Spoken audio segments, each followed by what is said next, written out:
Roseanne again with Mindshift Thrive Global Ministries. Another quick question. So the question that was presented to me is, why is it so important for people to speak up about domestic violence? Like, what do I care? I'm not in the middle of it, or I'm not being personally affected by it.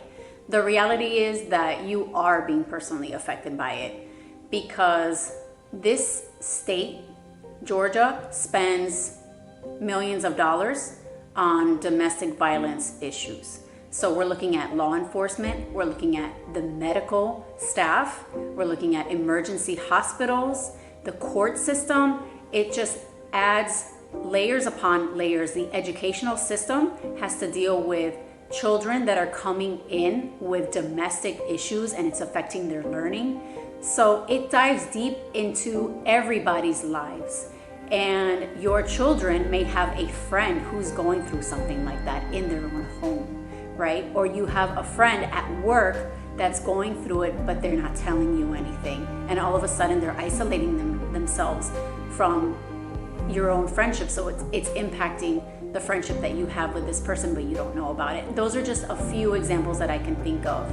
And speaking out about it more so than anything else normalizes it. Is it normal? No. But when I say normalize it, I mean that it's going to take away the barriers of stigma. So when something is stigmatized, it's like, oh no, let's not address it because it's a hot and heavy topic and nobody wants to deal with it because it's too much. They can't face the reality that it's hurtful and that it causes danger because they don't know how to deal with it. So when someone doesn't know how to deal with it, what do? They pull away from it.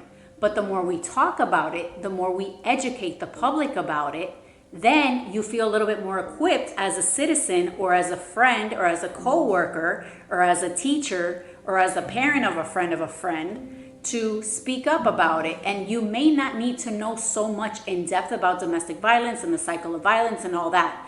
But if you know that it's wrong, and you can speak out and be like, this happened, I can't believe it. And who would have thought, right? When you know that it's wrong and you start spreading it, then other people who are victims, other people who are the perpetrators that are in the same social circles are listening. Then all of a sudden it becomes like, oh my gosh, this is a thing. I need to deal with it. And then the victim's like, I need to get out. Everybody already knows about it. Do you remember the whole mental health thing with men? How stigmatized it was for men to seek mental health services? Same thing. Now it's becoming more normalized. Like, oh yeah, I went to go get some help. Even with women too, oh yeah, I went to go see my counselor. Like, it's a thing now. Like, hello, we all deal with stuff, but now it's more open and acceptable. So it's almost like, you're championing for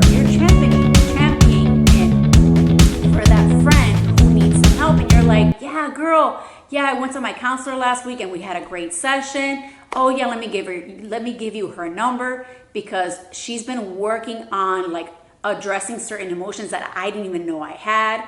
So do you remember that era where it was like, oh my gosh, those people actually went to go see a therapist. They must be going through some deep issues. But now we know that there's so many issues that we all go through on a daily basis, and it's okay to get some help. We all need help. Nobody does anything alone. And in America, it's too overemphasized that we're independent and we can do it all ourselves. That's not realistic. Come on, we're all humans. That's why God made community. That's why there's more than one person in this world. And we all have different talents and abilities, and we need all of us to come together to make things better. So that's my answer. I love you. Stay safe, ladies. And till next time. Bye-bye.